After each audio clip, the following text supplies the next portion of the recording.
And we back. The Boy Got Knowledge Season 2. Kick it off. We got two special guests in the house tonight. And we properly introduce themselves.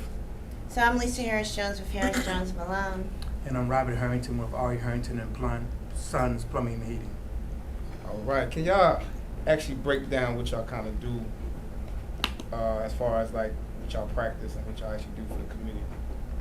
So I'm a lawyer, and I own and manage the firm that we're in right now, Harris-Jones and Malone. It's I started practicing law in 1993, which means I'm super old.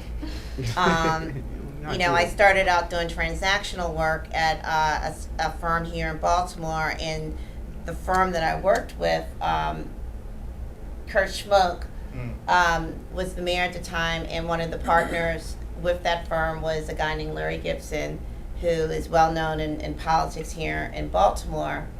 And because I worked at that firm, I did a lot of work with the city of Baltimore, with the council, with the mayor's office. And while I was there initially, and you can tell me if I'm talking too much, but it's a good way of explaining what I do.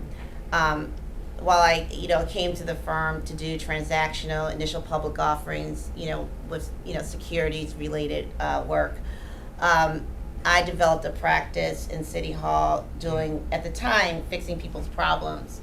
But I didn't realize what I was doing with fixing people's problems with the council and the mayor's office and agency head was actually what people call lobbying and government relations. And so that's where it started, where my practice became more of government relations and lobbying, and then locally, and then that expanded to do a lot of that work statewide. So that's a little bit about, in general, of what I do for a living. Well, like a lot to me. Yeah, that's I know, right? Literally. Broke it down. And you, sir? Yeah, I own and I'm a general contractor in Baltimore City, and I do general contracting for Baltimore City. So we do the emergency water, sewer, and storm drain contracts for the city. So when you drive and you see a big hole in the street or sewage running down the street or a neighborhood without water, that's what my company does. I know that's right. We need you. We call you right up. Like I was saying, like I was telling him off camera, I said, he like low-key a superhero in the neighborhood. Yeah, People just don't for give him sure. credit for. Yeah. Well, when it's broke, they need me, but when it's done, they want me gone. I know that's right. They pay you out your When you way. can't flush your toilet or the faucet, no water comes out, you look for me. All right, we're gonna call you. Yeah. We got That's your every number. day in Baltimore City. Plumbing is like the nitty gritty work. And of believe it or not, the construction. plumbing schools, the kids not interested in plumbing anymore. And that's one trade, almost like electric, that you can't do without. Yes, Right. I'm you not cannot. worrying about a robot coming to do my job. Yeah. It ain't gonna happen. Yeah. That's true. Yeah, a lot of people just don't want to do the dirty work. Dirty when work. it comes to plumbing. But Yes. I heard plumbers, boy, they But make the- a lot of money. They do. An average plumber straight out of high school can make 50 grand. Straight out of high straight school. out. Yeah, I said, I noticed Yeah. that. I be trying to Yeah. get kids now. 50 Yeah, grand. 50 involved in grand. that. Shoot. Right off the Especially bat. depending on what No your degree, what 50 your grand. plumbing No project degree, No 50 is. degree. See? Yeah. Well, no, kids. I mean, I would say it's important that you said that when you said no degree, 50 grand. But what I think, and we're going away from what you may have wanted to talk about, what I do is that Robert and I talk a lot about the importance of identifying what could interest, the children we have today. Right. And so not everyone is meant to go to college. Mhm. But that doesn't mean that they're not meant to be trained in a profession that they can be successful in and do well at, there's a demand for. And so Right.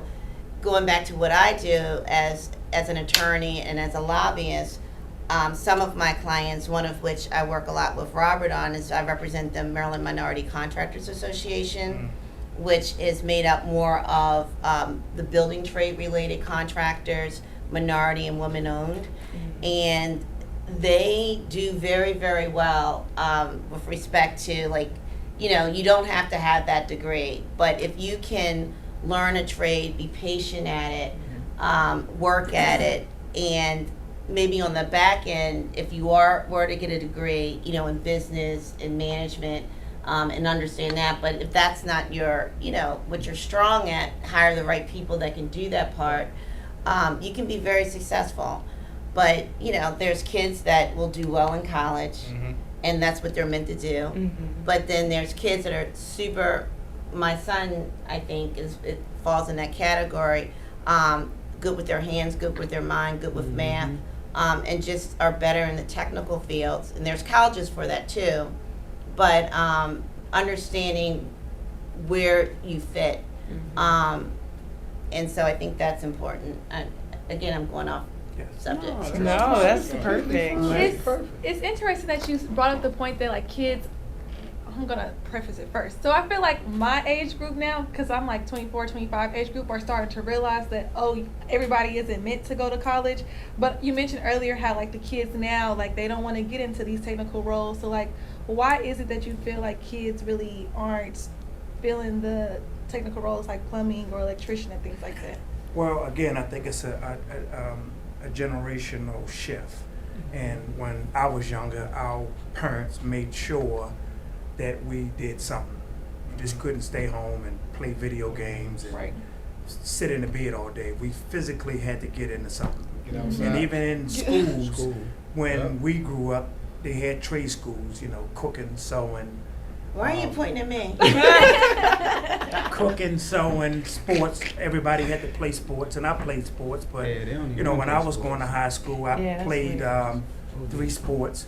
But then I worked, and even in high school, I was making $500 a week when I was 16 years old. Right. So it's a little like me when I was in high school. Yeah, it's a little different, but I think the opportunities now are gone for kids. And again, single parent homes.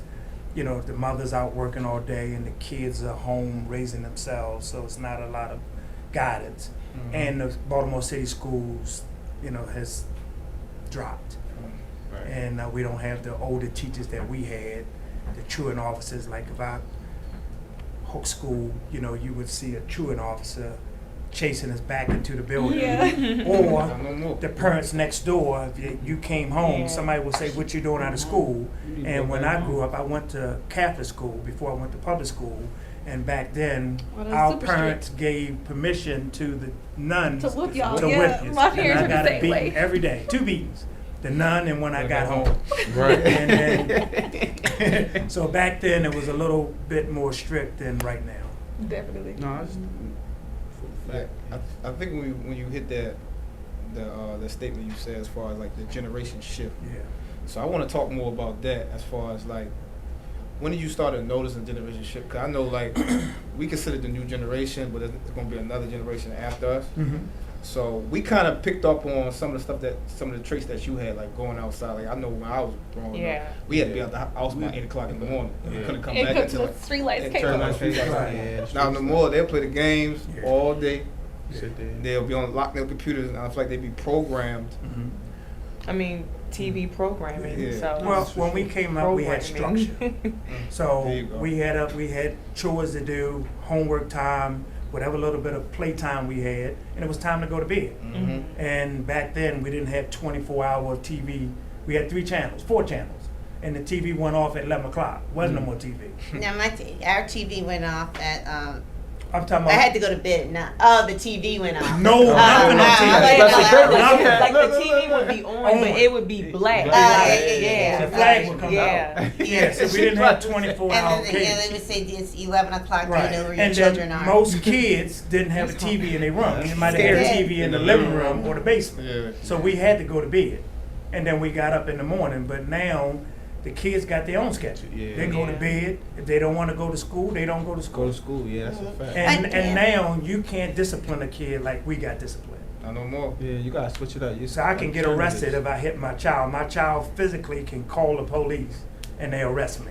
Back then, the police would come and hold you while your parents beat you. Right. That day gone. That day can't happen anymore. Not you, but it happened. Speaking of, have you Look, even she dealt said with? no. Have you ever heard of cases like that? As far as like child abuse like that? I don't know. Well, it's not child abuse. I don't know. It's discipline. If you live in my house and I give you rules Mhm. and you don't want to abide by my rules, we had a few choices. You either went to reform school. See, I told you it's much more interesting. We went to reform school or they was able to put you away. You can go to a foster home. Dang, for real? Oh, you didn't have no choice. So if you wanted to be grown and you wanted to leave, your parents either beat you or you left. If you called the police would tell you you had to straighten up or it's time to go. And back then when we grew up, they used to put kids on medication. So if I was Still do. Yeah, so if I was violent, they would give me medication. And then that trend didn't help the adults today because now they're still addicted on drugs. Drugs, right. Yeah. A lot of them do. Yep. That sounds like it. And I don't condone that anymore. So if a kid has a problem, to me, they need to talk to them, figure out the problem, instead of just putting them on something to calm them down. The meds, pretty much. And kids need to play today. So when we grew up, they had rec centers. Yeah. And we was able to go to a rec center after school. The rec center stayed open till maybe 9 o'clock, and we always had activities. We would go outside and draw a chalkboard in the street, Scully. Take the milk, take the top off the milk, and go outside, and we used to shoot tops out in the street. All right, okay, so I didn't grow up in his neighborhood. Come on. I thought he was going to, we used to play, we jump rope. Jump rope. We played flag football. Yes. Okay. We played kickball. Yeah, Yes. they don't play that no more. I thought he was gonna do hop whatever. Hopscotch. I don't know what that Are you was. talking about like when they put the tar in the Tar in the top, top? that's called Scully. That's what we used to call it. Yeah. Go in Yeah, I there. don't Don't know. ask me how Yeah. it goes. I don't know what to do. I just play football. Yeah, but the only thing that originally I said something that I want to go back and rephrase. I said that not every kid is meant for college, and what I mean by that is that college as we see it today, not every kid is meant for that, because one of the things, I have a 19-year-old that again, he's very interested in auto diesel mechanics. He grew up in the construction world because his dad did construction, and that's where he's strong. Right. And so when I went to go find a school for him to get his bachelor's or master's, to make sure that when he, I'm an entrepreneur, Robert's an entrepreneur, to make sure that, when he got to the point where he can run a business, he could be the best that whatever he chooses to whatever career he chooses. All of those schools are in the Midwest. If you go to the Midwest, you can get, he ended up going to a school called Pittsburgh State for a while. You can get all the way up to a PhD in auto diesel mechanics. You can do the same in construction. You already know that. But those type of schools aren't here. But there's tons of them in the Midwest, and that's what's missing on the East Coast, is the ability to grab those kids that have those abilities, give them structure, so that they can not only learn how to do what they're interested in, but get a degree in it and make themselves more marketable when they go out into the world of business. And so my correction is, not every kid is, meant for the colleges that we see right now on the East Coast. Or, colleges, that's around. so it's two things that needs to happen. One is to recognize that you can't just shove a kid into that environment, because they'll resist, and also, some kids, you'll never be able to prepare them to go into a liberal arts school or a traditional college setting that we see. That's true. But if we had choices where the programs that I saw, at these other schools, Ferris State, if those, programs were available to our kids right now, and what, Robert is doing, Robert started an apprenticeship program for high school kids here in Baltimore City that, just started this summer. If we had more of that in the high schools to prepare them for what we need in the college setting, we could get some of these kids off the street that could use the help. And I never went to college. All I have is a high school diploma. Yeah. I know that's So right. I'm not down in college, No, I know. but to me, my life and the way people brought me up, I got real life experience. And every day I meet a college guy, I don't feel bad without going to college. And I gave my kids same opportunity, college, military, or you go straight to work. And they chose the military. That's the same option my pops. Yeah, ain't many options. Ain't many Ain't options. Well, your daughter, Yeah, my daughter's she's in school. school. Well, she's got to go. Yeah, somebody's got to somebody's manage the money. Yeah, So yeah, that's the option I got. I guess it's coming from like having the father around. He's like, this is your 3 options if you want to stay at my house. Right. Those 3 options was That's those it. options. So either you gonna do or one, you gonna be a bum on the street. Yeah, you gotta Leave get out my house. Yeah, you gotta Yeah, go. listen, I know. Yeah, amen. It's the options. Yeah, but today there's no options. I mean, so you could have a 50-year-old kid still landing in the basement because nobody enforced him and told him you gotta go. He never got kicked out the house. No, you're right. Because I deal with that now. So a lot of kids are very into like the social media, the electronics and stuff. So a lot of them are pretty good with like technology. Kids I deal with now at the school I work at. So what the good thing about that is, I tell them, y'all need to tell your parents to get more involved with that going into high school, because that's going to help y'all. We need y'all to be cybersecurity and stuff like that to help us out, because they know how to do everything with computers. Stuff I ain't need to know. So learn every day from them. Phones, all that. Definitely got to find your niche when it comes to it.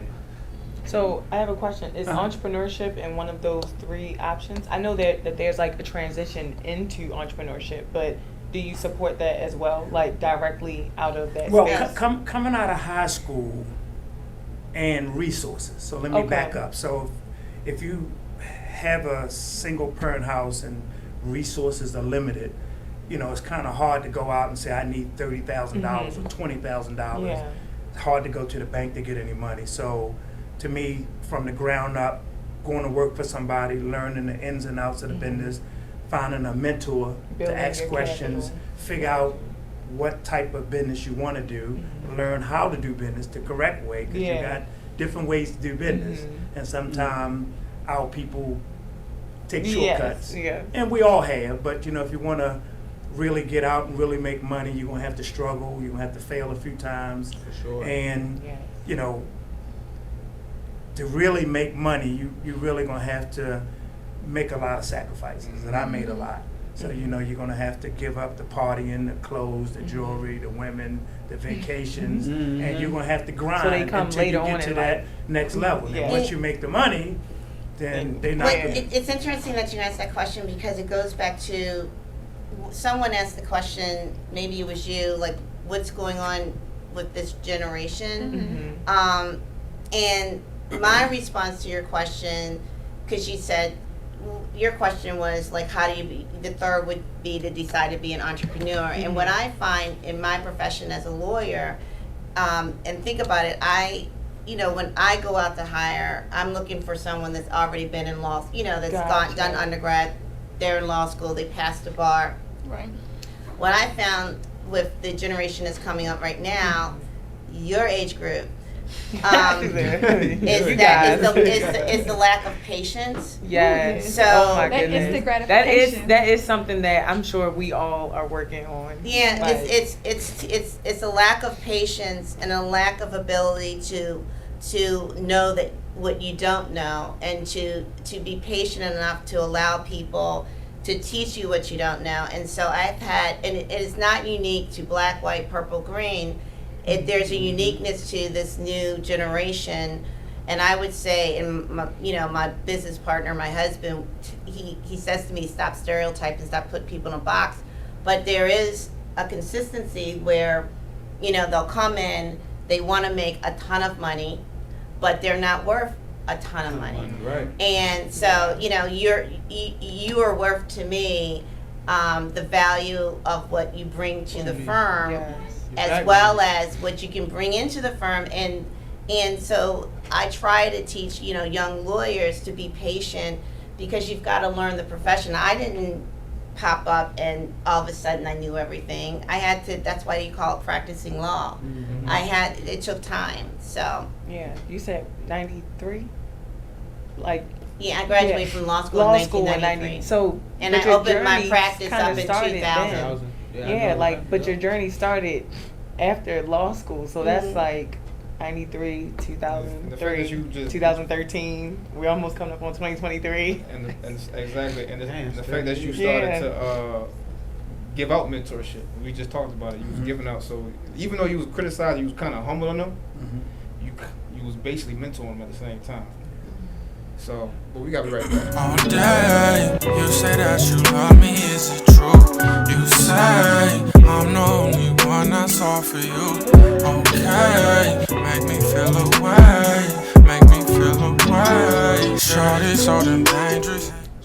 what is a lobbyist? So that's a good question. A lot of people don't understand what lobbyists do. Mm-hmm. And when I say a lot of people, there's people that run businesses, major businesses, don't understand what we do and how important it is to have a lobbyist on your team. So we get hired, my firm, I personally get hired by clients that either want to change the law, or they know that there's legislation in that could negatively affect their business, so we could get hired to make sure that the law doesn't change. Or they could hear that there's legislation that's been introduced, whether it's local or state, that they're fine if it passes, but if there was something added to that legislation, it either could assist them in their business, or any bill, not to get into the detail, that's introduced doesn't necessarily come out the same way that it's introduced. When we were little, there was this thing, Schoolhouse Rock. I'm just a bill. We watched it too. Yeah, so I'm Just a Bill is a really good example of the fact that there is a whole process of a bill becoming law. Mm-hmm. And so we hold our client's hand through that process. Mm-hmm. We also sometimes get hired on procurement related things where, if someone wants to do business with a jurisdiction, a state, local government, they may hire us to help them build relationships with, people that can influence a possible procurement that's not already on the street but could possibly come out. Or they hire us because they have a product that the state or local governments, or sometimes it could be other businesses, don't know exist, but we know the right people within those agencies, within government, to introduce them to, and we bring them in, and they are able to, let them know about what they do. So possibly that agency, that business can say, aha, maybe we should, contract with that person, or put out procurement to procure those services. So in general, we are hired to influence influencers. I like. I was literally about to say. I love that. I love basically Yes, sports agents trying to. So that's kind of a quick summary of what a lobbyist does. It's crazy because I'm looking on the wall right now. It says Maryland's hardest working lobbyist. I know that's right. I know that's right. So, when you was talking, I see the passion when you was Especially talking. in Savoy. So, Yeah, because she's like top 10 of women or something. I read. Look, I've been researching. so I got it down. I want to dive deep into it a little bit. Take me of the process of becoming a lobbyist, or take me what the steps, or what's the right steps to actually get to where you gotta go. So it's a good question. I'm glad you asked it, because one of the things we were talking about off camera is that there are so many opportunities out there for young black women, men, in the field of government relations to be a lobbyist for major businesses. And I get phone calls all the time saying, hey, I'd like a recommendation of a good lobbyist, and because everyone's woke now, and not just because everyone's woke, it's just the right thing to do, because the best lobbyist is someone that can relate to the legislator or the influencer, whoever they need to talk to. So if you go in the room and, the General Assembly, for example, the state reflects, the constituents of the state of Maryland, the people that live here. So, if you go into a room and you're in front of the Baltimore City delegation, well, with the exception of, maybe a couple legislators, it's majority black. Mm-hmm. So who better to relate to, not to say that because you're white or, or Asian or, not of color that you can't, you can't be effective, but people are always comfortable with who they know and who they look like. Yes. So what better person to walk in a room than someone of color, someone that lives in Baltimore City, understands Baltimore City.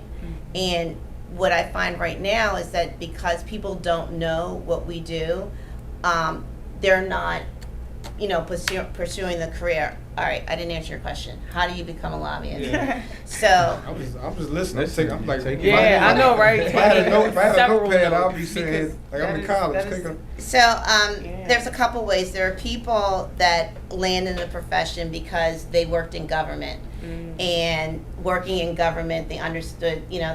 They for whatever reason, whatever department, agency, if they worked for a particular administration, they have an understanding of how government works. So when they leave government, who better to ask to help them navigate, the particular, whether it's the state of Maryland, state government, would be someone that understands the process and has relationships within the state. So some people may have come out of the Speaker of the House's, staff. They may have come out of the Senate President's staff. Maybe they worked for a governor and they were on the second floor. The second floor is where the governor sits in Annapolis in the State House. So you have, and so those are people that have done their time working within government, know people, and understand how it works, and have the knack of communicating and relating to people. Then you have people, the category that I fit in, where you have lawyers that, for whatever, I did a lot of land use work for the city of Baltimore, and so doing that type of work, you had to sometimes introduce ordinances. The ordinance is a bill, whatever, and you develop relationships with legislators. And that's what I did. I started to develop relationships with legislators in City Hall that then expanded to the State House and then expanded to Howard County, Anne Arundel County. So, throughout all the local jurisdictions. So from doing that work over the years, I learned the process. I met people, and it was a natural for me to move, a little further away from land use law and the general, corporate transactional work, and do a lot of work, do more work in government relations. And you have to have the gift of gab. That's why I talk so much. Yeah, that's different guy. Yeah. So, and it takes time to build relationships. Oh, and there's a third group of people. Those are people that work on, they have a candidate, and that's, my husband was one of those people. He's a lawyer, but he worked on he worked on then Councilman Martin O'Malley, this council person. His name was Martin O'Malley. He managed his council race. And then when, he became mayor, he worked on his campaign as mayor. He worked in his administration in City Hall. He worked on his campaign, when he ran for governor. Worked in his administration, when he was, governor. Wow, So yeah. he saw this. So he was a natural because, one, he understood politics. Two, he understood state and local government. And if you've ever met him, he has a gift of gab. Yep. Yeah, And he people- definitely do, 'cause he definitely So did. so that's kind of a That's my quick guy. take on Cool guy. how a person could possibly become a lobbyist. Shoot, seems like there's a lot of patience just to get where you at. Yeah, I'm old though. I ain't say that. Well, But Robert's group was one of my first clients. Oh, really? So, yeah. That's so nice. I kind of wanted to switch gears back to, we were talking briefly about entrepreneurship, and Janae, you just got into entrepreneurship, and I feel like we added that addition to, those are some of the 3 things or a few things you could do. How did y'all decide that you guys stepped into your career and wanted to be an entrepreneur, own your own firm, own your own business, have an apprenticeship? What led y'all down the path of entrepreneurship? Like, what was the? Well, I Yeah. went to school, and when I graduated from school, I think I only worked for 3 companies. And the 3 companies that I worked for, the first company that I worked for, pretty much got experience. And when I went to the second company, I think after, he wanted me to go to work at a lower rate. He wanted to see if I could do the work before he would give me the big money. So he told me, give me 30 days. When I came back at the end of the month and asked for my raise, he said no. and I left the next day. I would have too. Huh? I would have too. Yeah. Yeah. So, and then I went back and hooked up with the guys who taught me, my neighbors, and we all three went into business That together. is amazing. And I've been in business since 1993 legally. Oh, wow. I got out, Graduated, graduated in '86. Got out, started, yeah. So, That's as a young man, you know, I did play sports. I didn't have it in my mind that I wanted to play professional sports. You know, we all looked at the athletes, and at that time, drug dealers and everybody had money. So in my mind, you know, I wanted to go to work and have money, have a car, you know, to fly girls, and you know, wanted to be able to have the jewelry. And the only way that I could get it was to go out and work. Yeah. So when I was an entrepreneur, my first vision is how to make $1 million. That was all in my mind, because at that time, I couldn't grasp 10 million, 5 million, or 20 million. It was just $1 million, because that was the big thing back in the 80s. And the only people that you would see that would be successful would be the athletes or the rappers back then that we would see all the time. And most of the African American people, gentlemen and women, when I was growing up, were the contractors or the business people that you would see, and that made me work a little harder to become an entrepreneur.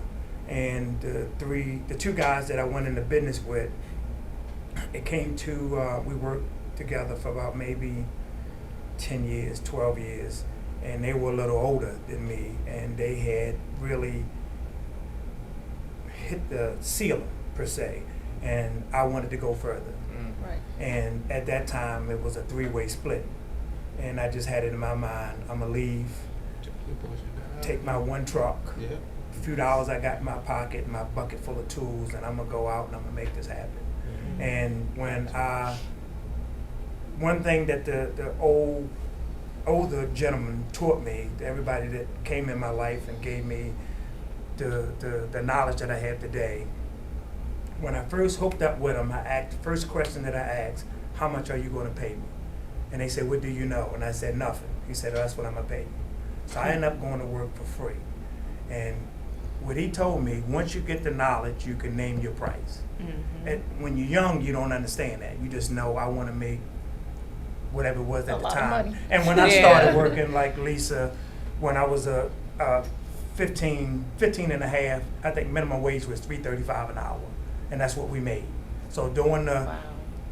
summer months, I was a lifeguard. I remember during the- $2.25. during the- $2.25? I thought it was $3.35. No, that's when it went up a little. Okay, so that's what we made. Shoot, bubblegum. I- As kids, that's all we made. 1 cent. Boy, Yeah. bubblegum, 10 So cents. as an entrepreneur, you know, I just decided to just focus on my craft. And when I decided to go out on my own, you know, it was slow. I took a lot of pitfalls, didn't make a lot of money. And as time went on, a lot of people, older people that came in my life, gave me knowledge to help me grow. And, you know, from the time I left my partnership, 4 years later, I was able to make that $1 million. So the $1 million wasn't appealing anymore. No, that's right. But once you Now make the was first one, 5 you million, can 10 million, 20 million, He started tasting. so on.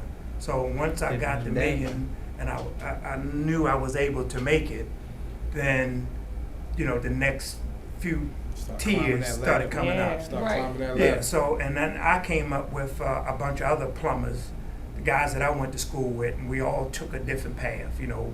We all had our ups and downs. And my path to them was a little crazy, because it was too much risk to quit a job and go on your own. They didn't see the vision that I see. They wanted to go on their own, but still have a job, just in case things happen. And again, back in the day, when we grew up, we had parents, and our parents wouldn't allow us to fail. So if we had a problem, they would say, okay, come on home, live in the basement, or here's some money to get you started. And that experience helped me grow. And like I said, I've been in business legally since 1993. And, When he says legally, he means like an actual entity. He was never yeah, in so when illegal. you first started, it's hard just to go into business. So you want to be an entrepreneur, but it's hard just to go downtown, file paperwork, get an office, a secretary, computer, Right. a bank account. So you have to just do work, put the money in your pocket, exclude Uncle Sam. I hate to say that. You have to take everything that you got and put in your pocket to try to build on it. Yeah. When you're young, you just can't go to the bank and say, give me a $5,000 line of credit. Right. They won't even talk to you. And when you become an entrepreneur, you have to take little baby steps. So, you have to build your client base. And you have to have people that you can trust. Right. So you can't do it on your own. So at that time, I had to incorporate family members to believe in me. Some weeks they didn't get paid. Maybe it been a month they didn't get paid. But they didn't leave me. They stayed with me. They seen my vision. So again, when you want to become an entrepreneur, who could you trust? Who's going to have your back?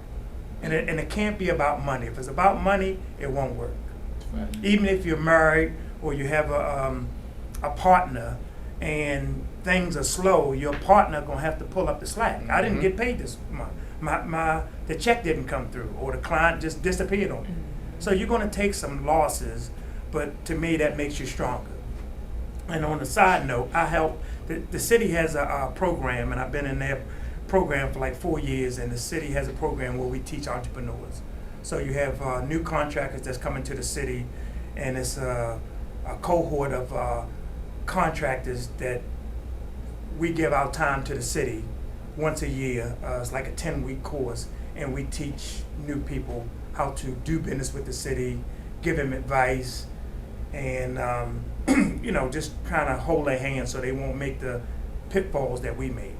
And it's a lot of guys that I help, a lot of people I still help. So the pitfalls that I went through, those pitfalls now can take a company out. They couldn't recover. Yeah. So before that happens, I kind of talk to people. Night or day, they can give me a call and I'll give them a hand.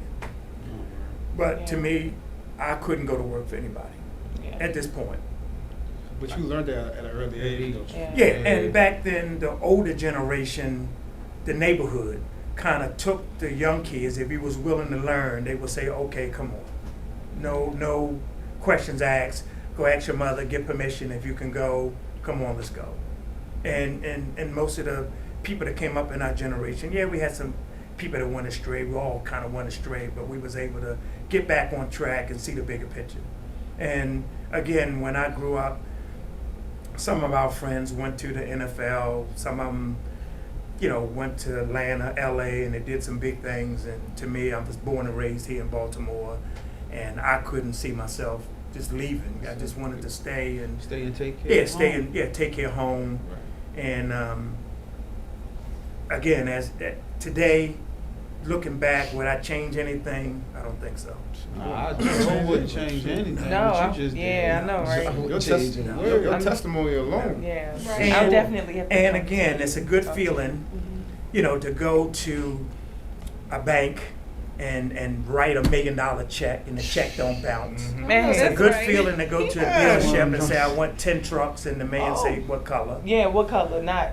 Or Kidding, it's a like, good you- feeling to, like my kids, I don't want to brag, but, even them, when they got out of the service, I made sure they had a brand new vehicle, a house to go I was to. gonna say Took brag. Well, I don't want to Got brag, you. but You you got got I mean, brag. brag. Got you. Why not? Yeah, Like, but at some point, accomplishment. they gotta realize, this didn't come. And I made a lot of sacrifices. I wasn't there. at all of my kids' football, baseball games. Right. They gotta understand that. Yeah, Christmas they might have seen me, or we was watching a movie and the phone rang and somebody's toilet stopped up. I gotta go. Right. Yeah. Here's the popcorn tray. Y'all can have a good time. I gotta go. But they had a roof over their head, and they had everything that they wanted. So I wasn't, when I grew up and when Lisa grew up, we wasn't rich. We had a middle class family, but they gave us exactly what we needed. Wasn't over the top, but we just got enough to get by. Now you giving them what they need and plus more. Well, the plus more is the problem with the kids today. Plus more never ends. So that's the problem with today's kids. Yeah. Sure, we're going to take a plus more right out. Right back. I just wanna spend my life with you all day. You say that you love me, is it true? You say I'm the only one that's all for you. Okay. Tell me about your journey. So my journey is a little different than Robert's, but there's a lot of things that are the same, but it's just a little different. And when listening to his journey, I was, you saw me smile a couple times because we went to the same not the same law school, the same high school. And when he refers to our friends, I know who he's referring to because there was a small group of us that were all in the same classes together. And you play football, right? Yes. And so I was for the track team, and I think I did it for football. I was one of the Cheerleaders. I was not a I'm cheerleader. just Like about to drill say that. team or She a something? cheerleader? No, I was. You kept track of for track. You kept the book. But anyway, so there was a handful. I forgot what they called us. But anyway, there was like a handful of us, and we all were in the same classes together. And we were like in honor classes, so we were all together. And so Robert went his way on his journey, but I went to Pitt undergrad, and then off to law school. And off camera, I was teasing him because I wouldn't consider my journey like us being middle class growing up. It's all relative, but my mother was a single mother. She had my sister when she was 17. She had me when she was 20, and I have a little brother who's 5 years younger than me. And so it was her and her 3 kids, but my mother knew that education was very important, and she grew up in Cherry Hill, and she knew that education was her path out of poverty. And so as a child, we have these memories they're very strong memories of my mother at what was the Community College of Baltimore. And she would be in class, and we would sit out as little kids, and we would do our homework outside of class. And because at times we didn't have electricity, and so we didn't, even with, the fact that it was only 3 stations, 4, including Channel 45, at times we didn't have TV because we didn't have electricity. So we were, we read a lot. Reading was very important, and that was our way of, going to the movies because we would do it in a book.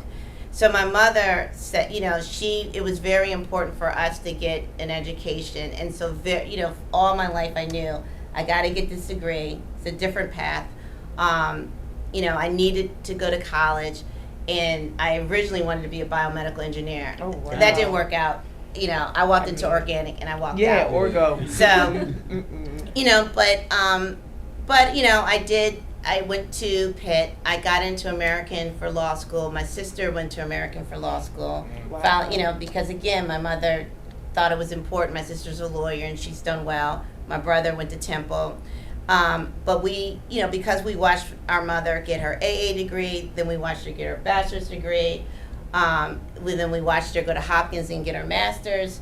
Then we watched her, as an adult. We watched her get her PhD. She always wanted to be a doctor, and we watched her walk across that stage. She, watching all of that, kept us hungry and kept us focused on the end game. And it's not a great reference because the movie itself, has a lot of bad things and it's very racist. But there's a scene in Gone with the Wind where she's standing at the top of the hill and she has her hand up and she says something along the lines of, as God is my witness, I will never go hungry again. And in my head, that was my driving. So, getting out of law school, and I worked at the SEC, Commodity Futures Trading Commission. Then I worked at a small law firm. And quite frankly, the first firm that I was with, was only 2 African Americans, 2 black people. We're black now. We can say we're black. We're not African American. Black is so much easier. But it was 2 of us in a white firm, 2 women. And I would say very comfortably that, looking back on it, they did not treat us well.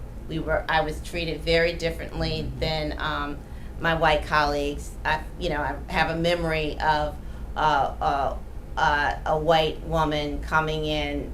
She was 2 years behind me, blonde hair, blue eyes, and I was called in at one point where you come in and you learn what your raise is going to be. Right. And they gave me an envelope. I opened it up, it said 0.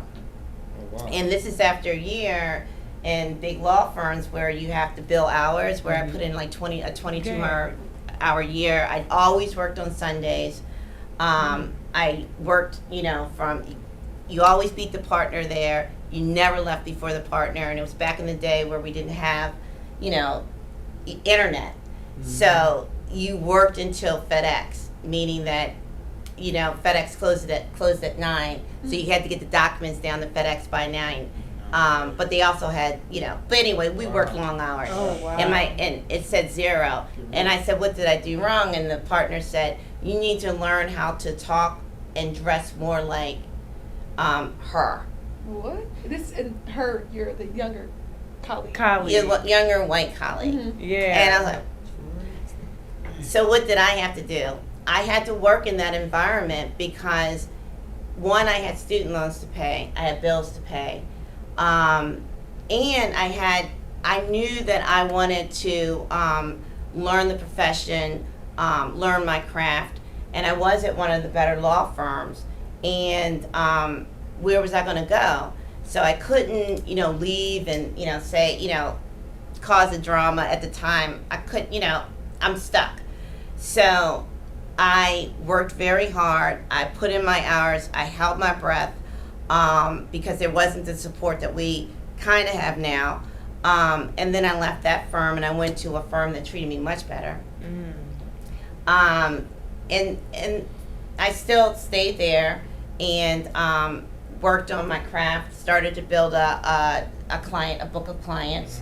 That meaning that clients that were hiring me for me, and I worked on, I did their work, minority contractors being one, and then I got recruited to go work for Peter Angelis. Yeah. That's big time. And that's big. because he had a big issue in Annapolis, and I went in house at Peter, and I know you guys say don't use people's names, but my best story about Peter Angelis is I was sitting in his office and he had all the TVs around. He was always watching. Because he has different businesses, and he never really understood me because he had litigators, asbestos. It was all different types of work, but I wasn't a litigator. I wasn't a trial attorney. So he said to me, "What are you working on?" And I shared with him my clients. How much are you bringing in? And I told him, and he said, I settled that in a day with just one client. What? And he said it real calm too. he said it, Yeah, he said it very casual. by the way, but I was telling him my book of clients that I was really proud about that for the whole year, Yeah. And he said, and for what I was being paid, I was a 6-figure salary at the time. He said to me, he looked at it, and he said, if I were you, I go open my own firm. And I was like, okay. So I leave his office and I think about it, and I had saved up $7,500. That's what I had in my savings account, $7,500. And so I took my $7,500. One of my clients had office space. Do you remember my old office? It was about as big as this, but split up. I rented the office space. I went to Staples and took a cart and got everything I needed, even the furniture. The guy that washed my hair at the hairdresser, who was always begging me for a job, said I need an assistant. And I made a budget for myself of what my bills were, just my bills. And I figured I had one client, I can tell you who it is. The city was taking his property, strip club. So it's the El Dorado. Yeah, El Dorado. So the city was taking his property, and he had hired all these lawyers to do the work, and he decided, well, let me get a lobbyist. So Kenny Jackson, who had the El Dorado, hired me. That was my big client, and it was just enough money to pay my bills. So that was in 2000, and then I obviously took a pay cut to go out on my own. but I was patient. And Do that in every year, patience. you know, I worked extremely hard and just worked very hard. And I believe I still do it to this day, you know, because I have to work harder than my, you know, white male colleagues. Because there's an assumption when I walk in a room being black, unfortunately, I learned that being in the big firms, they don't look at me the same. So I gotta be on time, I gotta look good, I gotta know the subject matter. I can't fudge it. Mm-hmm. I gotta know what I'm doing, and I gotta put the hours in because I gotta beat the, you know, the expectation is that maybe I don't know what I'm doing, but I worked very hard, and every year I can say that I always made the firm did better, and the firm did better, and now we're a firm of, we have an Annapolis office. You're in our office right now, yes. and you know I have. You know, we have a team of attorneys, and I think we represent everyone we do pro bono work for the House of Roof, we do work for the Family Tree, but we also represent Walmart, DoorDash, BG&E, Verizon. Verizon believed in me. I can say their name because they believed in me, one of my first clients. Wow. And so now I'm very comfortable that when people come and they hire me, they're not looking at the color of my skin at all. Some people don't even know that I'm black. Some of the people that are calling me, Right. I have a reputation. This firm has a good reputation, and I believe they're hiring me because we're good. Mm-hmm. But that took time. I mean, I opened the firm in 2000, and we're in 2021. Here's the unfortunate thing, and it goes back to what I said before. When I opened my firm, I was the only black female lawyer that had a government relations practice lobbying in Annapolis. Mm-hmm. So ask me how many black female owned law firms are down there now. I mean, This yours? Just Yeah, I think just it's just us. She's the first Right. woman they And so, but there's a couple of black male owned firms, and there are some absolutely great female black lobbyists, but they're not in their, they don't own the practice. One is a partner. They're very good. So if they're watching, they know who they are. They're extremely good. But that goes to the fact that there needs to be more of us looking at this profession and learning the profession, because there's opportunity out there. Yeah. Very So, Very much so. And I tell the people that I teach now, the entrepreneurs, if I had to make a choice, going back to what Lisa said, if it's $5 million here or my reputation, which one would I choose? I Your would choose my reputation. reputation every time. that's dope. Yeah. $5 million, I can make that back in no Yeah. time. But Yeah, that's some what you people have to gonna pick the understand. money 'Cause over money reputation. The comes- money can come and Yeah. go. Once some you people mess your do. reputation Yeah. up, it's over. done. Yeah, It seems like both of y'all Exceptions, both of y'all share some same characteristics. Mhm. Definitely, as far I can off the bat say determination. And Yeah. shoot. look, when you guys leave here, I got You at said least, a lot of work. You said I you had got- 4 hours of work. I probably to do. got 3 or 4 hours of work in that office, and I'm gonna do it Mhm. because my clients are expecting the work to get done, Right, and right. I can't make it, and I want it done. I want to do a good job, and I want to, I have a reputation, and so. And a schedule. So normally, I get up at 3:30 every morning without a clock, and I'm normally in the bed by 8:30 every That's that day. construction schedule. Dang, For real. Every day. can't get Yeah. upstairs. On the job at Without a 5. clock. But again, if this is your passion, this is Right, what you you're right. love. No, that's absolutely correct. You eager every day. It's a Every new day. challenge when you get up. Yeah. Right. I So love that. the You partying can't and the cut. You clubbing. can't cut corners. This Yeah, is. can't You cut can enjoy corners. yourself now, but as you got employees to depend on, they want their salaries, health insurance, Mhm. bonuses. Mhm. The Uncle Sam wants his money. Yeah. Oh, yeah, he definitely So want that. you got responsibilities. So the club is gonna have to wait. Yeah. That's true. You And gotta everything push that does to the require side. balance. I'm Yes. realizing that too. Like there's a time to more so not play, but a time to rest and a time to work. Like Grind. We Yeah. call it grind. grind. Stay on your grind. So what question is, where do y'all find y'all peace or like chill Like your When- self-care. How do you Self-care. practice self-care? Well, for me, it's a little different. I have a goal. I want to retire in 2 more years and Okay. turn the company over to my sons. So for me, it's been 10 Well, no, no, no, years 10 of just staying on the grind. So you I have a But you vision. will retire. Yeah, I will. Okay, okay. And then I want to Mhm. In focus 2 more years, what am I on. gonna do? I want to focus more. I want to focus more on our younger generation and trying to teach them. So I want to spend Yeah. more time with the youth. Hands-on, And gotcha. So- for me, it's been question a is, can you- 10-year grind Okay. to make money, buy everything that I can buy under the Right. sun. Did you say 10 or 2? 10. 2. He said 2. He I said thought you 2. She's said still He stuck said on two. his 2 years. She Yeah, ain't 2 letting that years. 2 years. I'm gonna That's my goal. still be here and you're gonna be gone. No, I'm here. I I'm just not won't. just I just joking. have to take my work boots Yeah, off yeah. and my work Steel clothes. toes off. Yeah, Listen, and go I get got some you. fancy clothes and. I know that's right. He Work gonna hard be for it. chest out and everything on the Uh-oh. beach. Look, chest out on the beach. Look, I know. Don't threaten No, them. You said, mm. Don't threaten them with a good time. Man, no, and how do you practice self-care? I got 3 things that I do, and I've been doing for 20 years. So I get fresh cut flowers sent to the house every week, and I cut flowers, and I'm really good at it. Back up. Yeah. You sent them or somebody else sent them? No, I have them. I have a florist, and I don't want a bouquet. They send me a bucket of fresh cut That you flowers pay for. that I pay for. It's her piece. Yeah, and either a Saturday night or Sunday morning, I cut flowers. I'll show you afterwards, and I do a really good job. And you have a husband. I have a husband. I like my husband.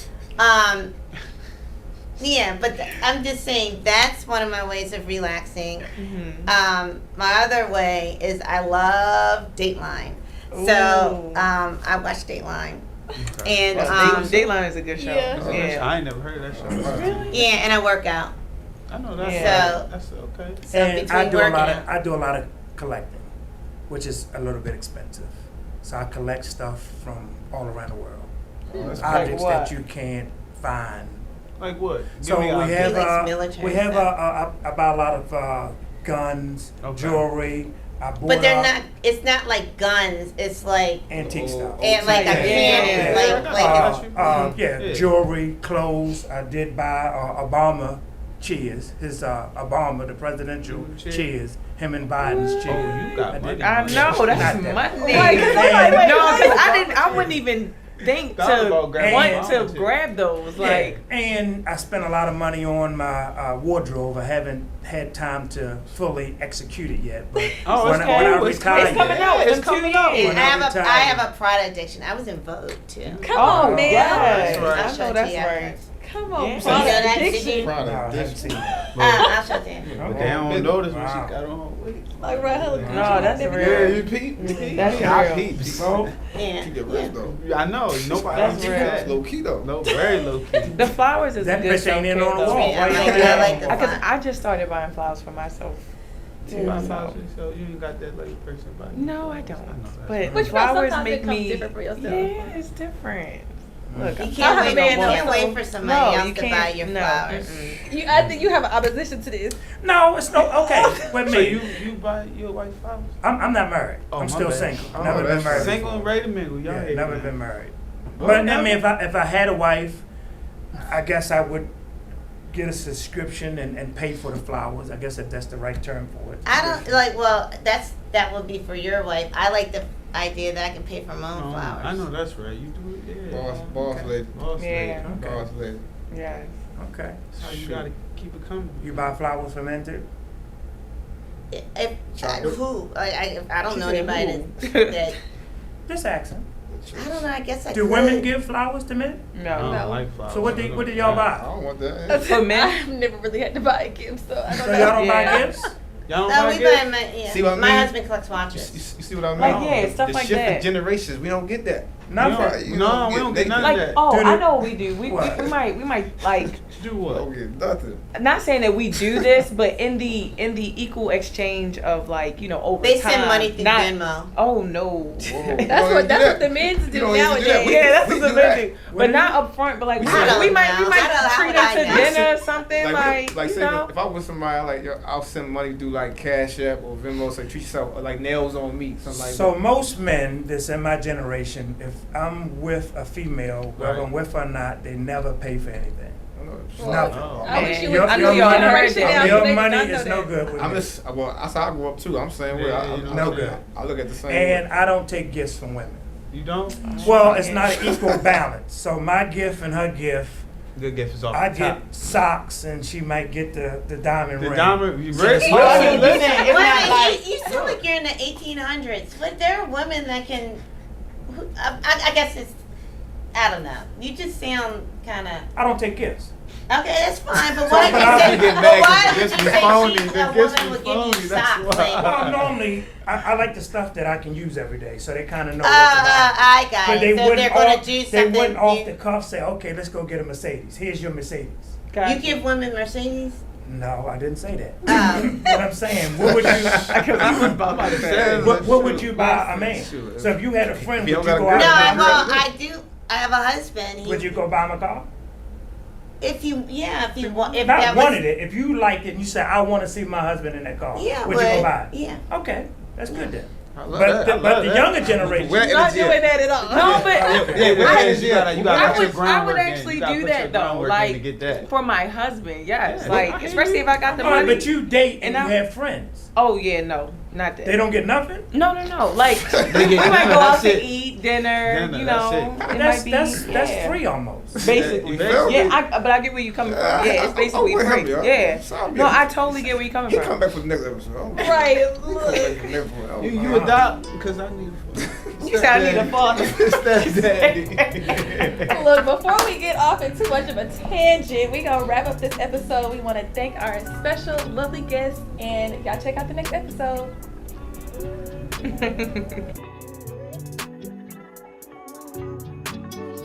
I just wanna spend my life with you all day. You say that you love me, is it true? You say I'm the only one that's all for you.